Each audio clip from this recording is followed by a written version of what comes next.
Are you ready for a fun kids game? Let's learn how to play Snail Sprint. Welcome to How to Play.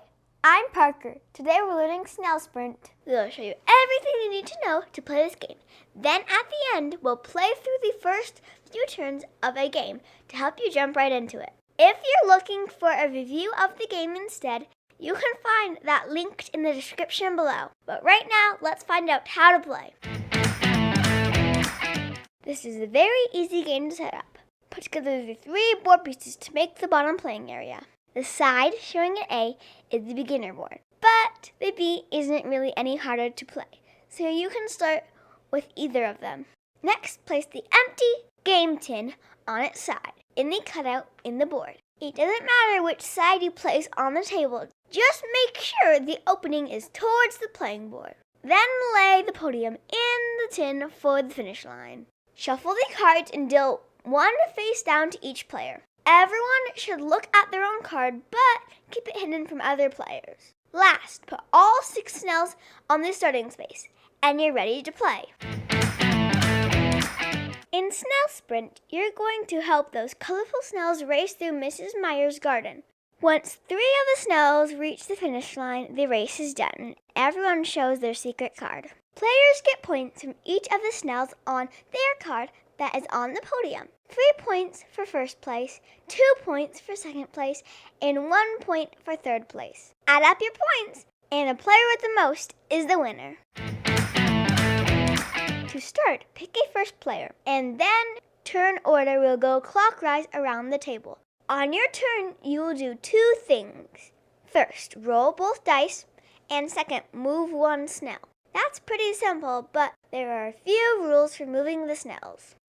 Look at the dice, and you'll see they have a different colored symbol on each side. And those colored symbols match the color and symbol on each of the snails. When you roll the dice, you'll get 2 of those symbols.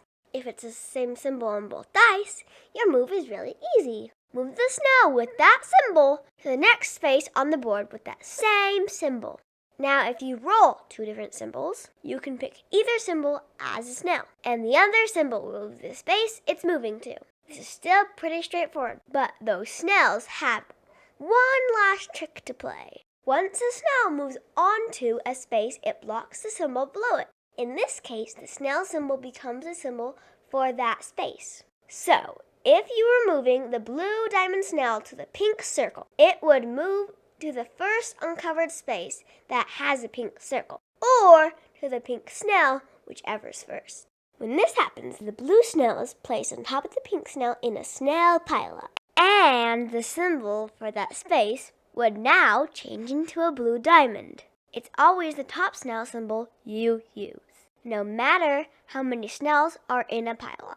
The only time you ignore this rule is when the snails are climbing the side of the tin. You'll see that the race path actually goes up and down those sides. If the spot you're moving to would be a snail on one of the sides, skip over it and go to the next space with that symbol. Also, only the top snail of a pileup can move. So, if you roll a symbol of a snail that's under a pileup, you can't pick that die as the snail you move. Sometimes this will mean you can't use either of your dice you rolled for the snails. When this happens, whether it's because they're blocked or they have finished the race, move the last snail ahead 1 space instead.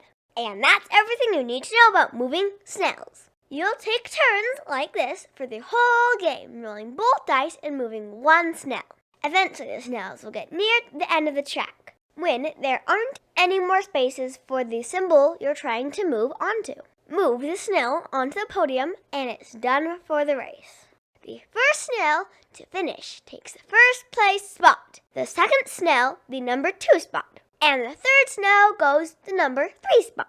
Once 3 snails are on the podium, the race is done. Now, all players should show their cards. Remember, you get points for each of the snails on your card that makes it onto the podium. 3 points for first place, 2 for second, and 1 for third. In case you forgot these, there are stars on the podium showing them too. Add up all points you get, and the player with the most points wins. And if there's a tie for the most points, All tied players win together. Okay, now that you've seen how to play, let's show what it looks like in action. In this example game, I go first and I roll pink and orange. The pink snail is on my card, so I move that one. Owen is next. He moves the blue. He skips the first orange space because the pink snail is there, meaning that space only counts as a pink right now. I then roll 2 yellows, so there's only one thing I can do. On Owen's turn, he moves the green to the next yellow space, which is actually the yellow snail right now. This makes a pile up with green on top of the yellow. When I then roll pink and blue, I get to move the blue snail onto the side of the tin.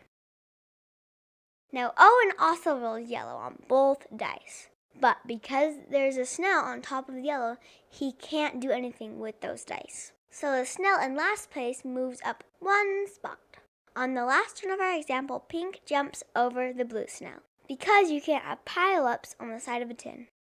And that's how you play Snail Sprint. If you're looking for more fun family games like this one, check this one out right here.